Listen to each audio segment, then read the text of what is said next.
Boa noite, juventude relevante! Gente, eu me sinto em casa. Eu estou em casa ou não? Estou em casa.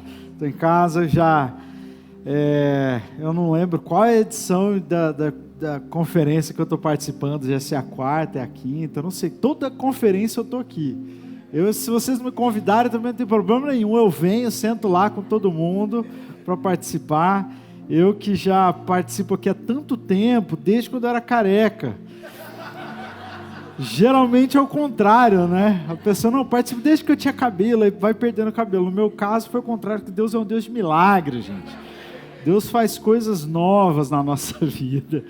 E estou muito feliz de estar aqui mais uma vez com vocês para compartilhar da palavra do Senhor. E eu quero convidar você mais uma vez a fechar os seus olhos e nós vamos orar. Pai querido, nós estamos diante da Tua palavra. E sempre, Senhor, que a Sua palavra está aberta diante de nós. É um momento único, é um momento que tudo pode acontecer, em que o céu invade a terra.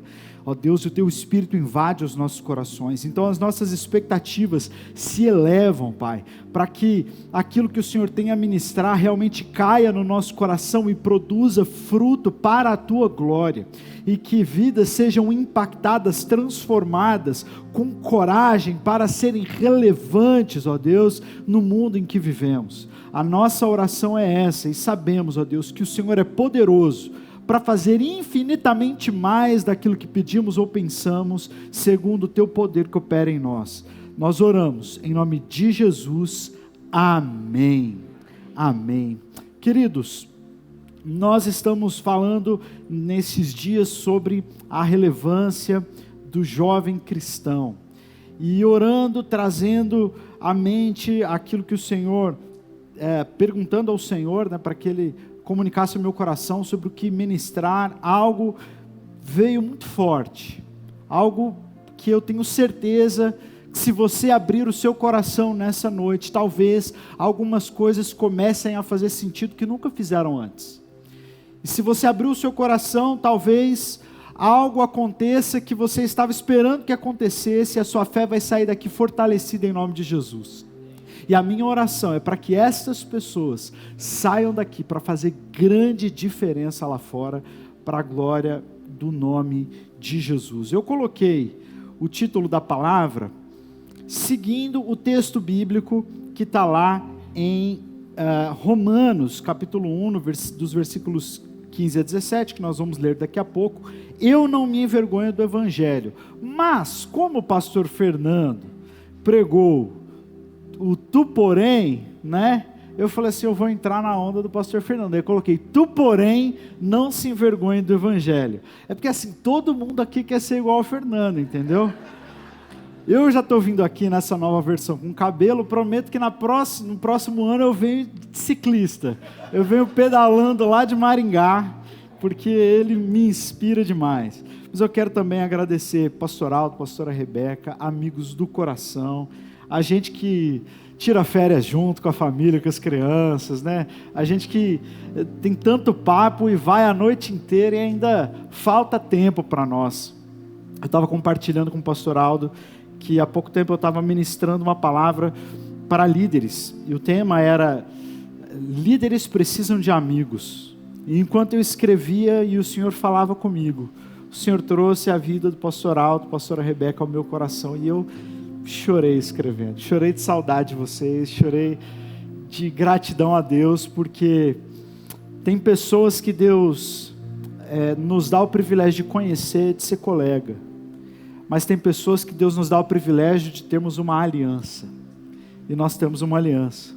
Eu sou muito grato a Deus por isso, muito grato a Deus pela vida do pastor Fernando também, da pastora Carla. Olha, fala para a pastora Carla que a gente sentiu falta dela aqui, mas que eu estou acompanhando as lives dela de oração.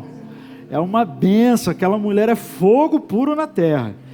Se você não está acompanhando a pastora Carla, vai lá no Instagram dela, que todo dia tem palavra de Deus, e olha, é tutano, muito bom. E agradeço pela palavra. Que palavra que o pastor Fernando ministrou, não é verdade? Você pode dizer assim comigo, que palavra? Que palavra! Foi a janta, agora eu ofereço só o cafezinho, né? Porque vocês já estão servidos. Que palavra, meu irmão! Glórias a Deus! Eu quero perguntar para você, o que é que significa ser relevante? Eu sei que vocês têm várias ideias sobre o que é ser relevante, é um termo bem amplo. A gente pode explorar vários significados do que é ser relevante. Alguns vão fazer assim, vão dizer, ser relevante é ser uma pessoa que faz a diferença.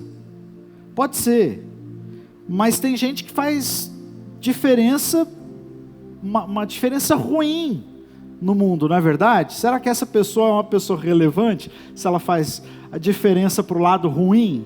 Não. Então não é simplesmente fazer a diferença. Muita gente pode fazer diferença. Alguns pensam que ser relevante é você fazer algo de bom no mundo, algo que transforme a vida de algumas pessoas, algo talvez relacionado com justiça social, talvez algo relacionado a pessoas que estão passando por um certo tipo de sofrimento, você vai lá, ministra elas, e a gente olha pessoas que fazem coisas assim e dizemos, olha, aquele trabalho é relevante, ou aquela igreja é relevante, mas há um detalhe, todas essas coisas podem ser feitas, preste atenção, por gente que não nasceu de novo. Não é verdade? Várias dessas coisas podem ser feitas por gente que não conhece o Evangelho de Jesus Cristo. E aí eu te pergunto, para a eternidade, isto é relevante? Isso é relevante espiritualmente? Não. Deixa eu te contar uma história. Eu estava nos Estados Unidos em 2015, fiz uma viagem para lá com a minha esposa, e eu estava no meio do meu mestrado na época e eu queria conhecer alguns lugares importantes que eu estava estudando na época e que foram importantes na história da teologia. Um desses lugares era uma igreja batista que havia sido fundada no começo do século XX na cidade de Nova York por um pastor batista chamado Walter Hausenbauch. Walter Hausenbauch. E esse pastor batista plantou essa igreja lá no centro de Nova York, num lugar de extrema pobreza, num lugar de muitos moradores de rua. E ali ele começou a fazer um trabalho de alcançar aquelas pessoas e de dar comida, e dar acolhimento, e roupas. E foi um trabalho social muito lindo. Só que com o tempo, esse homem começou a valorizar tanto esse aspecto do evangelho social, que ele começou a não falar tanto do evangelho bíblico da transformação do ser humano. Ele falava assim, olha, vamos deixar esse negócio de céu e inferno para lá, porque isso aí são coisas da eternidade, a gente não entende. Vamos cuidar da fome da barriga, não vamos falar da fome da alma.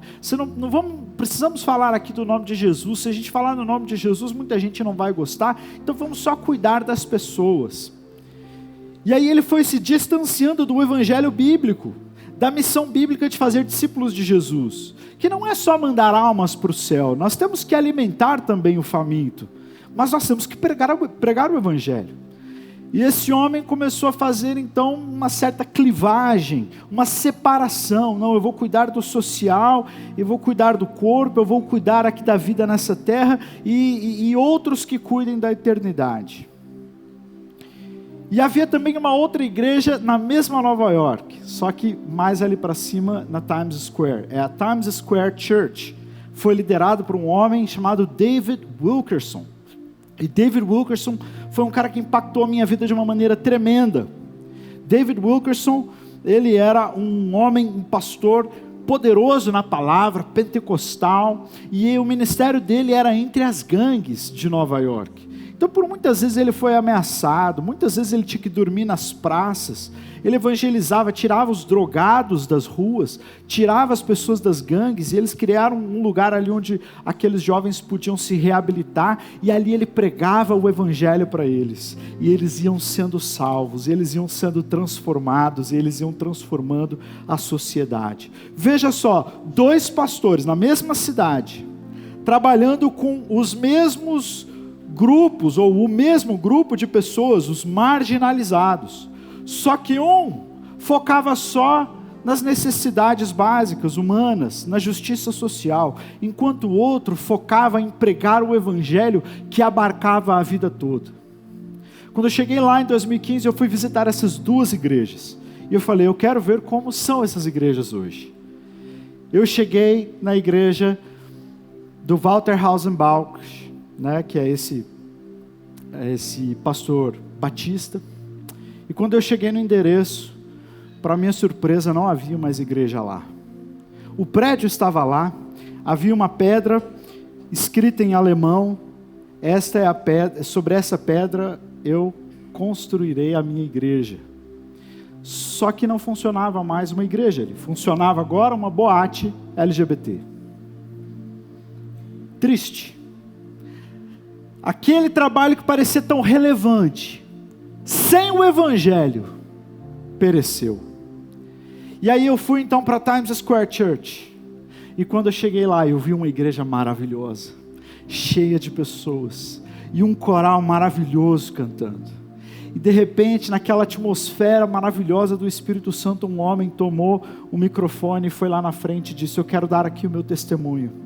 Eu vivia do outro lado da rua dessa igreja, e eu era usuário de crack, e essa igreja foi até lá onde eu estava, e me abraçou, e me trouxe para dentro, e eles me deram uma família, e eles me ajudaram no meu processo de reabilitação.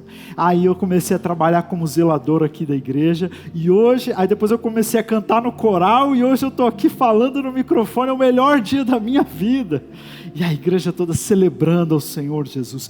Isso é relevante, o evangelho é relevante. Nós não precisamos ficar quebrando a cabeça para tentar saber o que é relevante e o que não é, se nós entendermos que a relevância do jovem cristão está no evangelho, porque o que é relevante acerca daquilo que pregamos e fazemos é o próprio evangelho. Amém?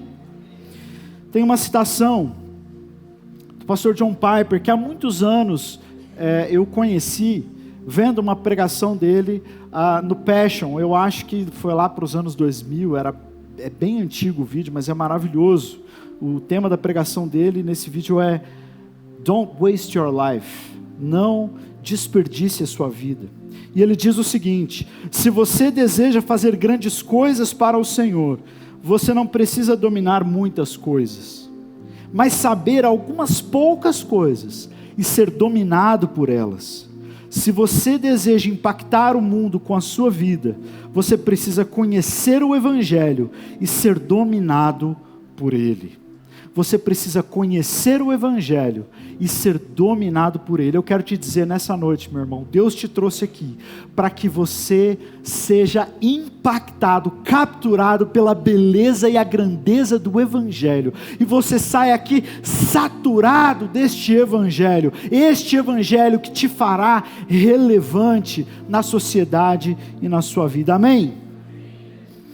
É engraçado porque no nosso tempo, esse termo relevância se mistura com influência. É claro que influência e relevância tem muita coisa a ver, elas são coisas próximas, mas não são as mesmas coisas. Veja só, há uma série de influenciadores por aí, há uma série de gente com milhões de seguidores, que ditam a moda, que ditam os comportamentos, que fazem as tendências, que dizem a você como você deve se alimentar, e eles falam, mas não são relevantes.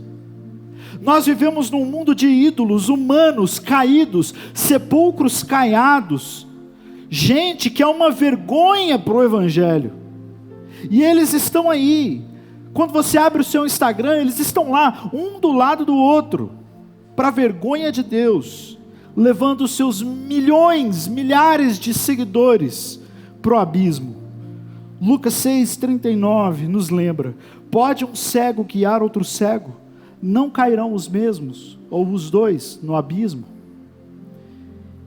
Entenda, eu quero que você tenha sabedoria e visão espiritual a próxima vez que você abrir o seu Instagram, para que o Senhor te mostre o quanto de lixo que está constantemente diante dos nossos olhos, capturando a nossa atenção e projetando imagens da boa vida. do que é ser feliz, do que é se vestir bem, do que é ser bem-sucedido. E essas pessoas com milhões de seguidores se acham influentes, acham que estão fazendo algo relevante, mas estão cegas, guiando outros cegos.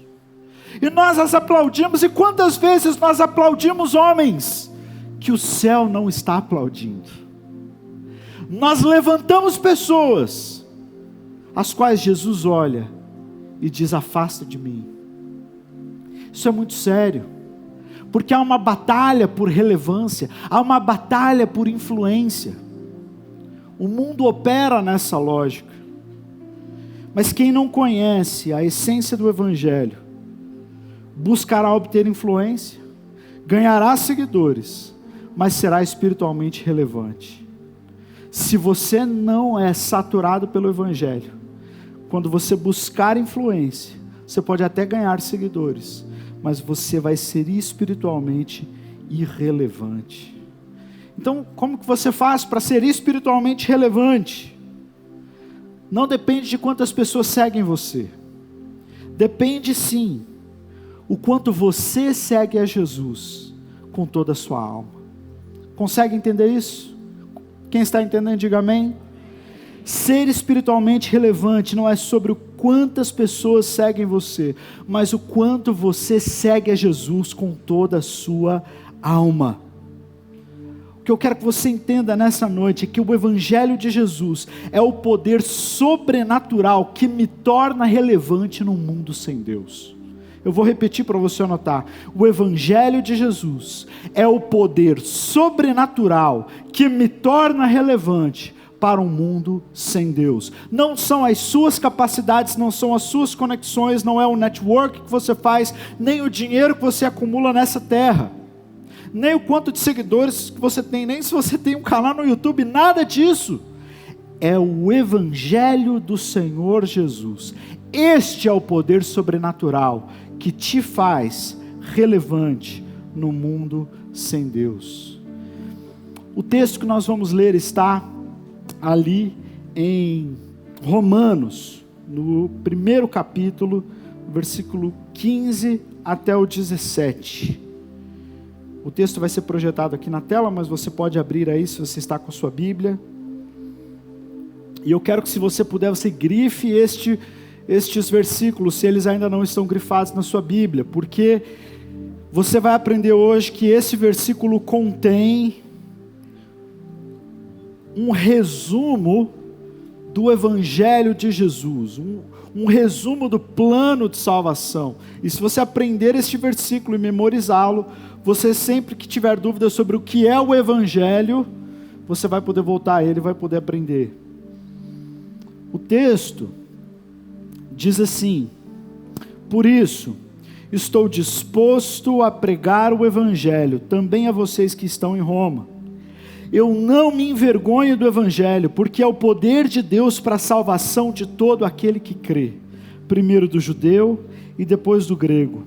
Porque no Evangelho é revelada a justiça de Deus, uma justiça que do princípio ao fim é pela fé, como está escrito: o justo viverá pela fé. Amém? Este é o texto que Paulo escreveu aos Romanos. E nós vamos falar como que, de uma certa forma, o nosso contexto que vivemos hoje é muito parecido com o contexto que os cristãos viviam em Roma naquela época. E por que nós podemos aprender tanto com esse texto? Nós cristãos, hoje, somos a piada do mundo. Você já se sentiu assim? Já foi ridicularizado pela sua fé alguma vez? Já fizeram piadinha? Sejam professores ou colegas de faculdade porque você é cristão. Ah lá o alienado. Ah, vai lá dar dinheiro para o pastor. Já ouviu isso não? A gente vê isso o tempo todo. Nós cristãos somos a piada do mundo. Um jornalista, Mário Sérgio Conte, da Folha de São Paulo, escreveu um artigo na coluna dele, atacando os cristãos, em plena Sexta-feira Santa, no dia 2 de abril. Ele diz: bem-aventurados os que creem em Cristo como as crianças no coelhinho da Páscoa, só de brincadeira, de vez em quando, até os 7 anos. Felizes são, ele faz uma sátira do Sermão do Monte, dizendo: bem-aventurados, felizes são aqueles que não levam esse negócio de religião e de Jesus a sério. Bem-aventurados são aqueles que creem em Jesus igual a gente crê em coelhinho da Páscoa. É folclore, a gente crê de mentirinha, até os 7 anos, depois já não nos serve mais. Isso é um colunista de um dos maiores editoriais do Brasil falando contra os cristãos. Eu vi recentemente uma fala de uma filósofa, uma professora de filosofia, doutora. Ela é autora do primeiro livro de filosofia que eu li na vida. Ela chama Marilena Chauí. Ela é professora na USP. E ela estava contando indignada, num simpósio cheio de intelectuais. Ela estava indignada que ela pegou um Uber e quando ela foi sair do Uber, ela falou assim: então tá, obrigado. E o Uber falou assim: olha, amém, Deus te abençoe. Aí ela ficou indignada. Ela falou assim: é uma vergonha isso que está acontecendo no Brasil, essa pentecostalização do Brasil, que agora você não pode nem falar oi, nem tchau para a pessoa já quer falar de religião com você. Eu falei assim: gente, que ignorância, que intolerância. O cara falou: Deus te abençoe. E ela ali, uma intelectual, não conseguindo entender a fé cristã na sua forma mais simples, mais singela. E à torta e à direita, por onde nós vamos, a gente recebe esse tipo de crítica, a gente vira piada. Nós vivemos num mundo onde a fé cristã é atacada todos os dias. Cristãos são menosprezados por gente que nem sequer conhece a palavra de Deus. E é verdade que muitos cristãos, por conta deste tipo de atitude do mundo, sem perceber, começam a se sentir um pouco incomodados de falar da sua fé. Não sei se isso já aconteceu com você, já aconteceu comigo. Sabe aquela coisa assim: poxa, ninguém me entende, então eu tenho meus amigos na igreja, aqui a gente pula, aqui a gente se abraça, a gente fala a mesma linguagem, não é? Mas quando vai lá fora, a vontade de Deus é vontade de falar assim: eu sou cristão, mas vamos falar de outra coisa. Muitos se calam e perdem a oportunidade de exercer o seu chamado, a relevância. Muitos jovens me procuram em crise, porque se sentem confusos nessa avalanche de críticas. O medo da opinião dos outros, o medo de ser taxado de intolerante, o medo de ser cancelado, tem roubado de muitos a coragem de ser relevante. Vou repetir: o medo da opinião, o medo de ser taxado de ignorante ou intolerante, o medo de ser cancelado, tem roubado a coragem de ser relevante. Assim acontece conosco, assim estava acontecendo também com os cristãos em Roma. Não sei se você conhece como foi a formação da igreja de Roma. Mas a igreja de Roma não foi fundada por um apóstolo. A igreja de Roma não teve alguém dos 12, ou algum diácono, algum líder da igreja que foi até Roma plantar aquele lugar ali e dar os alicerces para a igreja. Isso não aconteceu. Como é que surgiu então a igreja de Roma? Muito provavelmente, alguns judeus que moravam em Roma estavam em Jerusalém na festa de Pentecostes, quando o Espírito Santo foi derramado e todas aquelas pessoas creram em Jesus e foram batizadas. Ficaram ali alguns dias com os apóstolos, ouvindo sobre aquele Jesus, e então retornaram a Roma. E estes cristãos, não tinha pastor, não tinha apóstolo, não tinha líder, era todo mundo novo convertido. Eles falaram assim: vamos nos reunir aqui para louvar Jesus. A igreja começou assim, com gente leiga, com gente sem treinamento, era uma célula lá em Roma. E esse grupo de cristãos, graças a Deus, começou a crescer. Só que cresceu num ambiente muito hostil. E assim como os cristãos são a piada no dia de hoje, os cristãos eram a piada de Roma também. Eles eram minoria esmagadora no império. Não passou muito tempo e os cristãos começaram a se sentir então pressionados pelas críticas, pelos julgamentos e pelas perseguições que começaram a sofrer. Os cristãos tinham ali 3 grupos que eram contrários a eles e que faziam essa oposição. O primeiro grupo era o grupo dos romanos. O segundo grupo era o grupo dos judeus. O terceiro grupo, o grupo dos gregos. Nós já vamos falar sobre isso. Mas só para você ter uma ideia, tem uma imagem muito interessante, datada do final da segunda metade do século II, quase entrando no século III. Essa é uma imagem que foi descoberta numa expedição arqueológica em Roma.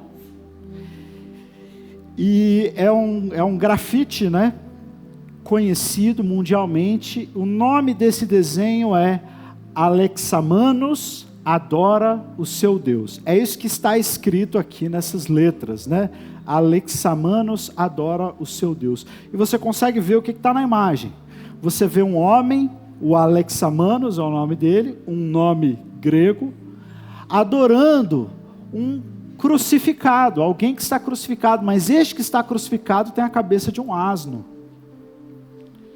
Então esse tipo de chacota, esse tipo de piada que nós ouvimos sobre Jesus hoje, sobre a fé cristã hoje, os romanos também ouviam.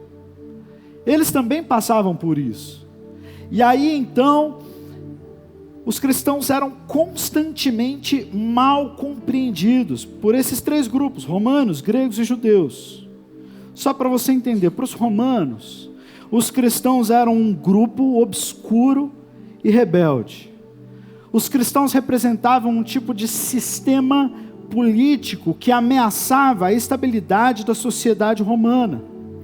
Por que eles acreditavam que os cristãos ameaçavam a estabilidade do império? Primeiro, porque os cristãos eles não funcionavam mais nas categorias do império. Em primeiro lugar, nesta época, a figura do imperador, isso começou com o imperador Calígula, na época de Jesus, os imperadores já se autoproclamavam deuses. Então as pessoas se cumprimentavam, né, dizendo César é o rei, Kaiser Kyrios. E os cristãos, depois então de entregarem sua vida a Jesus, sabiam que César ou Kaiser não era rei coisa nenhuma, que Jesus é o rei. E elas respondiam, Jesus Kyrios, Jesus é o Senhor. Não, peraí, como assim? Vocês têm um outro rei?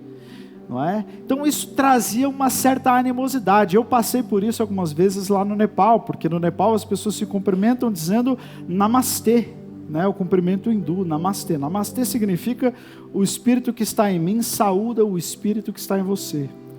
E quando um nepalês se converte, ele não pode mais usar essa expressão. Ele cumprimenta as pessoas dizendo Jai Masi, que significa a vitória do Messias. E aí então, quando nós estávamos lá no Nepal e alguém falava assim para nós, Namastê, e a gente falava Jai Masi, alguns já fechavam a cara e não olhavam mais para nós. Então os romanos olhavam para os cristãos com um perigo. Olha, eles querem subverter, eles têm um outro rei, eles querem derrubar o império. Olha só, a nossa sociedade romana, ela é muito bem estruturada hierarquicamente. Tem o homem que é o pater familias, e o pater familias, o pai da família, ele tem poder sobre todo mundo da casa dele, inclusive os servos, os filhos, as mulheres, todo mundo. Ele tem poder até de matar. São posses dele. Aí vem o evangelho e fala assim, olha, não, entre vocês não existe mais diferença entre homem e mulher, entre escravo e livre. Cristo é tudo em todos. Não, peraí, isso tá... Isso vai acabar com o Império Romano. Se o pessoal aderir a essa ideia de que todo mundo é igual e que não tem hierarquia entre um e outro, isso vai ser ruim. É muito legal a gente estudar a história da igreja, que a gente vê algumas coisas maravilhosas, né? Que nessa época, alguns cristãos ainda tinham escravos, mas tratavam seus escravos completamente diferente. Davam dignidade a eles, traziam para dentro de casa, para fazer parte da família. Em alguns casos, em alguns lugares, a casa toda, inclusive os escravos, eram convertidos. E aí quando chegava o domingo, o dia do Senhor, eles iam até a casa onde eles celebravam o culto, né? O culto era nos lares, as suas igrejas domésticas. E olha só, o Senhor ia com o seu escravo até a igreja, se assentava, e o escravo é que era o presbítero. E o escravo é quem pregava a palavra do Senhor, e era ele que exercia autoridade espiritual sobre o seu próprio Senhor. Depois eles voltavam para casa e ele voltava para a sua posição de escravo. O romano olhava isso e falava assim: esses cristãos vão acabar com tudo, a gente precisa acabar com eles. Uma das coisas que eles falavam dos cristãos era que os cristãos eram ateus, porque havia muitos deuses no panteão romano e no panteão grego. E os cristãos falavam assim: estes não são deuses, coisa nenhuma. E aí começou a circular a ideia de que os cristãos eram ateus, né? Então, Policarpo de Esmirna foi um que foi levado para ser martirizado, e quando ele chegou lá diante das feras, o imperador disse assim: olha, eu não quero fazer isso com você, eu vejo que você é um homem muito estimado, um homem idoso, só peço a você que faça uma coisa: diga não ao ateísmo, renuncie ao ateísmo. Ele falou: eu renuncio ao ateísmo, tranquilamente. Então agora renuncia a esse Jesus. Jesus não posso renunciar a Jesus. Ele que me salvou, eu o sirvo por toda a minha vida, eu daria minha vida por ele. E ali Policarpo foi martirizado. Então os romanos não entendiam que o cristianismo não se tratava de um sistema político, mas eles eram pressionados nesse sentido. Mas havia um outro grupo, os gregos achavam que os cristãos eram intelectualmente fracos, achavam que o cristianismo era um sistema filosófico inaceitável, porque se você lembra das suas aulas lá de filosofia na escola, os gregos tinham aquela coisa chamada dualismo, corpo e matéria, né? O corpo, a matéria é má, o corpo é uma prisão da alma, e a alma quer sair do corpo. E os cristãos pregavam um Deus que era o Logos. Nisso os filósofos adoravam, né? O Logos, ele é a ordem do universo, ele é a própria lógica. Os filósofos gregos adoravam isso. Aí os cristãos diziam: então, mas sabe, esse Deus que fez tudo que era imaterial, ele entrou dentro de um corpo, ele se encarnou. Não, esse Deus não presta. Que Deus se sujeitaria a entrar numa prisão? Não faz sentido nenhum, isso é lorota. Aí Paulo, né, lá em Atenas, diz: então, mas aí ele morreu. Aí os gregos: ufa, ainda bem, né? Morreu, aí a alma voltou, né, pro espaço. Aí falou: não, mas depois de 3 dias ele ressuscitou. Esse sistema filosófico de vocês não faz sentido algum. Então os cristãos, eles eram motivo de chacota dos romanos e dos intelectuais gregos. Para os judeus, os cristãos eram nada mais que uma seita. Era um sistema religioso idólatra, que pregava a mistura dos gentios com os judeus, que praticavam rituais ocultistas. Sabia disso? Que os cristãos antigos eram acusados de ocultismo. Sabe por quê? Porque como não havia liberdade religiosa, muitos deles, que não podiam se reunir nas suas próprias casas, se reuniam nas catacumbas. Aí o pessoal falava assim: esse pessoal vai se reunir nas catacumbas, esse negócio é meio sombrio, né? meio ocultista, esse povo é bruxo. E aí começaram a falar assim: não, e diz que lá eles fazem um ritual, que eles comem o corpo do líder deles, que eles bebem o sangue dele, cara, eles comem cadáveres. E era ceia, né? E eles não entendiam nada. Eles vão para a catacumba, eles comem e bebem o sangue do líder deles, e eles casam entre si ali, eles praticam incesto. Por que eles praticavam incesto? Porque os cristãos se chamavam de irmãos. E fulano casou, ele disse que casou com a irmã. Eles se casam, eles comem gente morta, não faz sentido. Esse sistema religioso deles é totalmente errado. Era isso que eles acreditavam ali em Roma.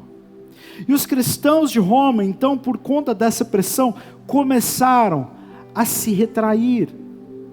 Paulo deixa isso claro no começo do texto que nós lemos, quando ele diz assim: olha, eu espero, eu quero estar entre vocês, eu quero estar com vocês, estou disposto a pregar o evangelho aí, em Roma. nesse lugar difícil, nesse lugar onde vocês estão se sentindo acuados. Sabe por quê? Porque eu não me envergonho do Evangelho.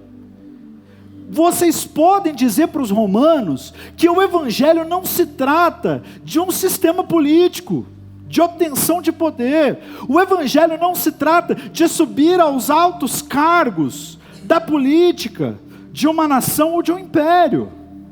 Não, o Evangelho não é isso. O Evangelho também não é um sistema filosófico. E o Evangelho também não é uma religião, não é um sistema religioso. Sabe o que é o Evangelho? Evangelho é poder sobrenatural de Deus para transformar o ser humano. Isso é o Evangelho. E existe muita gente que ainda hoje em dia não entende o que é o Evangelho. Acha que o Evangelho pode ser explicado como um sistema de pensamento ou como uma cosmovisão. Acham que o Evangelho é uma religião. Acham que o cristianismo é sim um sistema onde você vai, compra favores de Deus, dá a sua oferta para que receba bênçãos, e você tem que fazer certas coisas, boas obras, boas ações, orar e ler a Bíblia, e aí Deus vai ficar feliz com você e vai te abençoar. E Paulo está dizendo, não é isso. Não é isso. O Evangelho é poder de Deus para transformar e salvar pecadores, aqueles que creem. E é por isso que eu não me envergonho do Evangelho. Paulo diz, eu estou disposto a ir no pior lugar desta terra, onde o cristianismo é mais incompreendido, onde é mais difícil pregar. E pregar por quê? Porque o Evangelho é poder de Deus para a salvação de todo aquele que crê. Eu não me envergonho do Evangelho. Amém? Esses versículos que nós lemos é um resumo de todo o Evangelho. É um resumo do plano de salvação em um lugar só. E aqui Paulo nos explica por que você não precisa se envergonhar do Evangelho. Em primeiro lugar, porque ele é poder de Deus. Diga, poder de Deus. Evangelho é poder de Deus. Você precisa entender isso no seu coração. Muita gente busca poder hoje em dia. Busca poder político, busca poder econômico, busca poder de influência, mas não é isso que salva o homem. O que salva o homem é poder de Deus, é um poder que não está em nós, mas vem até nós.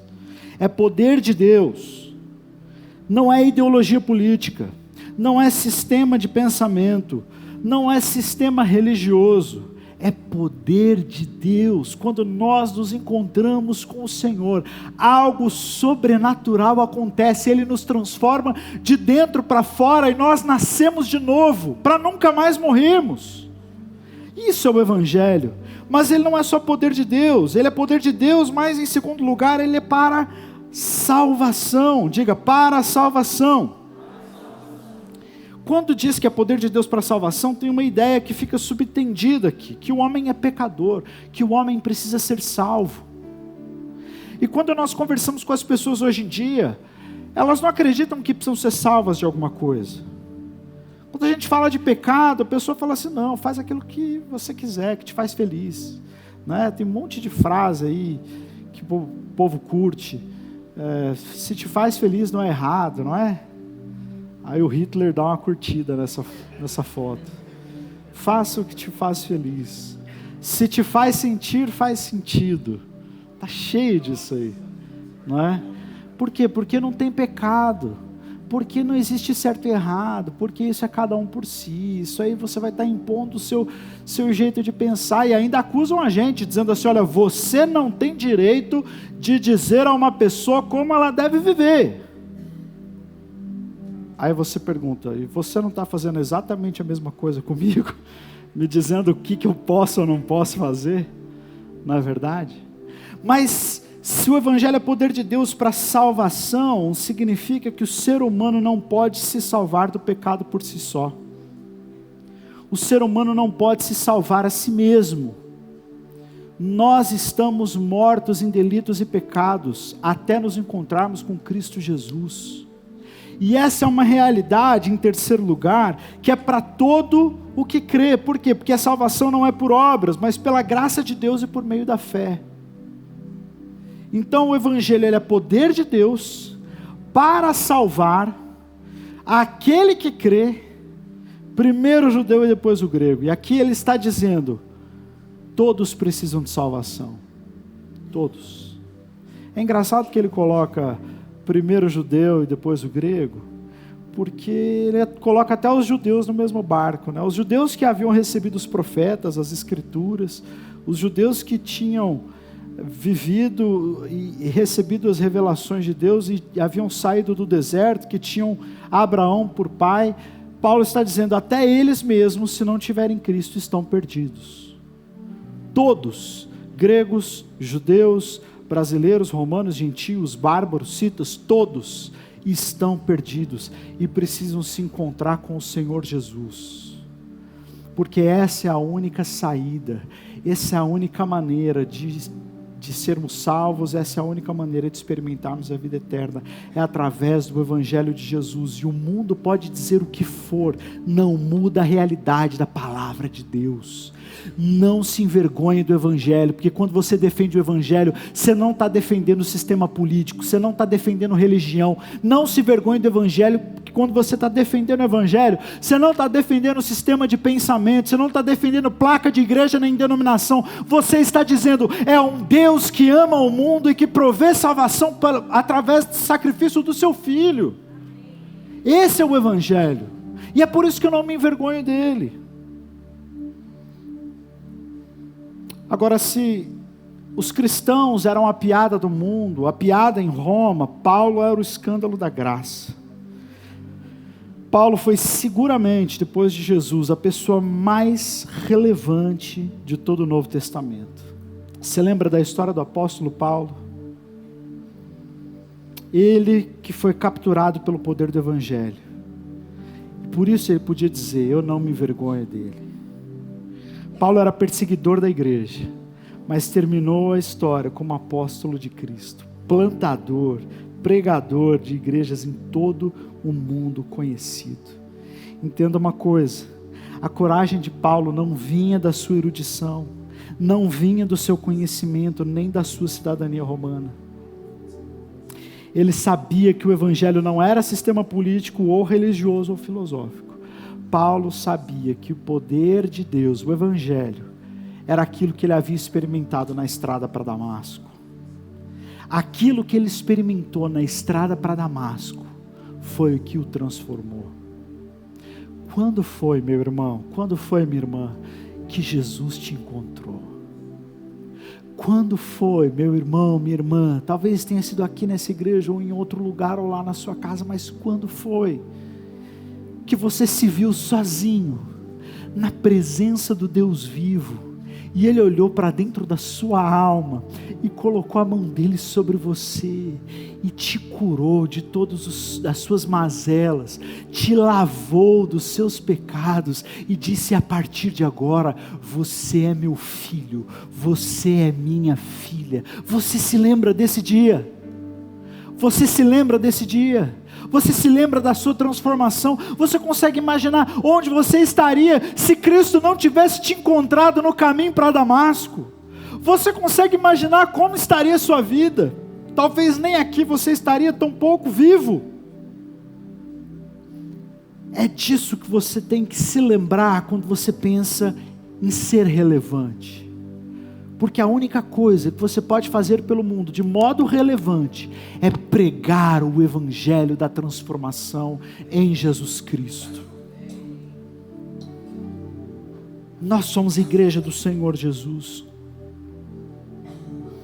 E nós é que podemos dizer, ideologia não transforma, religião não transforma, conhecimento não transforma. Somente o evangelho de Jesus é que transforma o mundo caído. O pastor Fernando citou o John Stott. Eu gosto muito de uma frase do John Stott que é assim: nós temos que pregar não para o domingo, mas para a segunda-feira. Eu estou pregando, falando aqui dessas coisas para que você entenda que aqui dentro desse lugar, dessas quatro paredes, nós estamos entre irmãos. mas lugar de ser relevante é lá fora, pregando o evangelho da transformação de vida. E se você está se sentindo acuado por essa sociedade, eu quero te dizer, meu irmão, não se envergonhe do evangelho, não se envergonhe do Jesus que te amou e te salvou, porque Ele te amou como ninguém mais poderia te amar, Ele te conhece como ninguém mais te conhece, e te ama como ninguém mais pode te amar, e é esse Jesus que nós pregamos, esse é o evangelho. Se existe algo relevante que nós podemos fazer para o mundo, é dizer exatamente isso para o mundo. Paulo experimentou a transformação de um assassino para um discipulador de almas. Ele foi transformado de cético em adorador, de religioso cheio de orgulho, em pai espiritual cheio de amor. Ele foi alcançado, transformado pelo evangelho e por tudo aquilo que ele odiava, mas então passou a amar. Ele que antes queria matar a espada, preferiu morrer pela espada, por amor ao evangelho. A razão pela qual Paulo podia dizer, eu não me envergonho do evangelho, era porque para ele era muito clara a transformação que ele mesmo tinha vivido. Para ele era muito claro quem ele era antes e quem ele é agora. E aí aparece a razão da vergonha de tanta gente em pregar o evangelho. Tem vergonha de pregar o evangelho porque não tem experimentado transformação. Tem vergonha de dizer eu pertenço a Cristo. Tem vergonha de pregar o evangelho para quem trabalha junto, ou para o colega, ou para o amigo do trabalho, ou da faculdade. Por quê? Porque tem vivido vidas pobres de transformação. Porque cantam aqui, saem daqui e vão fazer tudo aquilo que Deus despreza, e vão assistir tudo aquilo que Deus odeia, e continuam cativos da pornografia, e continuam cativos dos seus próprios pecados, e vem tão pouca transformação em si, que fala assim, cara, para que eu vou pregar esse evangelho se nem a mim ele tem transformado? Consegue perceber isso? Que o nível da transformação que você experimenta é o nível de coragem que você tem para pregar. Se você está sendo transformado, você fala para todo mundo. Se você está experimentando novidade de vida, você fala sem parar. Agora, se você está vivendo em derrota, e você não tem vivido transformação, e essa palavra não é realidade na sua vida, quando as pessoas lá fora começam a falar sobre Jesus, você se envergonha do evangelho, porque você sabe que na sua vida, ele não tem sido o poder de Deus para a sua salvação. Eu quero chacoalhar você nessa noite. Eu prego como se fosse a última vez que eu estivesse pregando aqui, e como se essa fosse a última pregação que você fosse ouvir na sua vida. Corra para Jesus. Corra para Jesus, diga, Senhor Jesus, eu quero ser transformado, o Senhor já me encontrou, o Senhor me salvou, mas eu quero andar em novidade de vida, porque eu sei que a minha relevância depende disso, a minha relevância depende do quanto eu estou sendo transformado e lavado pelo seu sangue constantemente. Se eu não estiver diante do Senhor e a tua palavra não estiver rasgando o meu coração, rasgando as minhas entranhas e me transformando de dentro para fora, eu não tenho nada a dizer. Eu só vou poder dizer do Senhor que eu conheço, mas eu não tenho te conhecido. Há quanto tempo eu não ouço a tua voz? Há quanto tempo eu não paro na tua presença? Há quanto tempo eu não sinto o teu agir dentro de mim? Há quanto tempo eu sento nessas mesmas cadeiras, eu trago um sorriso para a igreja, para que ninguém perceba, mas por dentro eu estou um caco. Eu tenho me envergonhado do evangelho, mas é porque eu não tenho sido transformado. Quando Paulo então se levanta e diz, irmãos, eu quero estar entre vocês, eu sei que Se ele estivesse escrevendo uma carta aos campograndenses, ele diria assim: eu quero ir para Campo Grande, eu quero pregar nas ruas de Campo Grande, porque eu não me envergonho do Evangelho, eu lembro quem eu era, eu sei onde eu estava, eu sei onde Deus me trouxe, e eu quero falar disso para todo mundo, porque é bom demais. Eu estava destinado à morte, eu era cidadão do inferno, mas Deus me amou, me tirou de um lamaçal, me transportou do reino das trevas para o reino da sua maravilhosa luz, me fez filho do rei. Hoje eu estou assentado com Cristo, perdoado, eu tenho a eternidade por herança. Eu não tenho vergonha de falar sobre isso para ninguém. Eu quero mais é que todo mundo saiba, porque isso é que me transformou, isso é que me alcança todo dia. Essa é a minha vida, é o Evangelho de Jesus. Se não for isso, o que será relevante, meus irmãos? Serão as nossas construções, nossos eventos, nossas retóricas, nossos livros, nada disso importa, porque nada disso transforma. A única coisa que transforma é o poder de Deus, para a salvação de todo aquele que crê. Você crê nessa noite? Você crê de fato nessa noite, que o Senhor quer que você caminhe em novidade de vida, sendo transformado continuamente na presença dEle, para que você não se envergonhe do Evangelho? Se você crê nisso, quero que você fique de pé no seu lugar.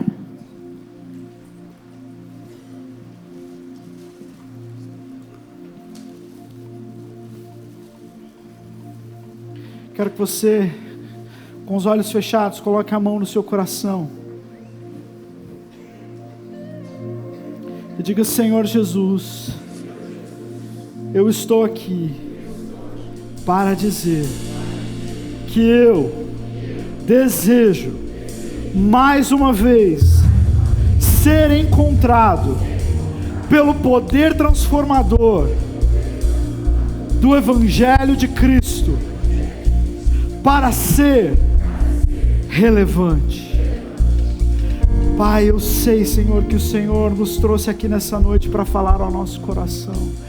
E talvez muitos aqui chegaram aqui como se fosse o fim da linha, como se fosse o último culto que participariam, como se fosse: será que Deus ainda pode falar comigo? Será que a minha vida ainda tem jeito? Será que eu não fui longe demais, que Deus ainda me ama? Ei, o Senhor te trouxe aqui para dizer para você: é tempo de transformação. Há graça para curar o seu mal, há perdão para você aqui nessa noite, há abraço do Senhor para você, há transformação. Não se envergonhe do Evangelho, seja transformado em nome de Jesus. E o Senhor fala ao meu coração que o Senhor deseja despertar a gente aqui tão corajosa, mas corajosa porque foi transformada, não é porque aprendeu a falar bem, não é porque agora foi convencido por uma mensagem, não. Gente que é corajosa porque está sendo transformada e fala daquilo que vive, fala do ambiente em que caminha, fala da atmosfera que respira.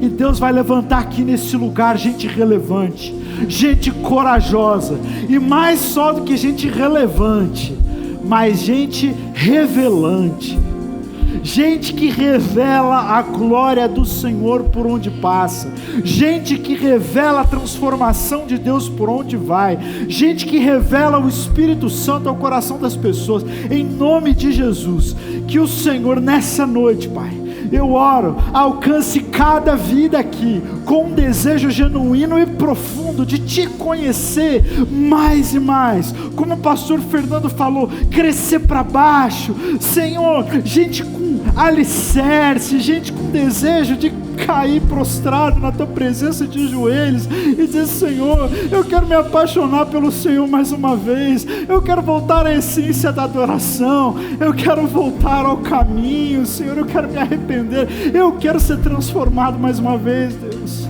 Eu não aguento mais viver de fachada, eu não aguento mais viver, ó Deus, uma vida estranha, uma vida que eu sei que te desagrada. Senhor, aqui estou eu, um trapo, mas eu sou teu filho, eu sou tua filha, e eu creio, Senhor, que o Senhor pode me restaurar, pode me fazer caminhar em ousadia, pode me fazer, ó Deus, como Paulo, dizer: eu não me envergonho do Evangelho, porque ele é transformação, é poder de Deus que me transforma diariamente. E em nome de Jesus, essa cidade será impactada por gente de fato relevante. É relevante não é porque faz, é relevante porque fala do que Cristo fez, fala do Cristo que o transformou, fala da graça que o alcançou mesmo sem que ele merecesse. Estes relevantes sairão por essa cidade em nome de Jesus, dizendo: eu não me envergonho do Evangelho. Em nome de Jesus, amém. Aplauda o Senhor Jesus.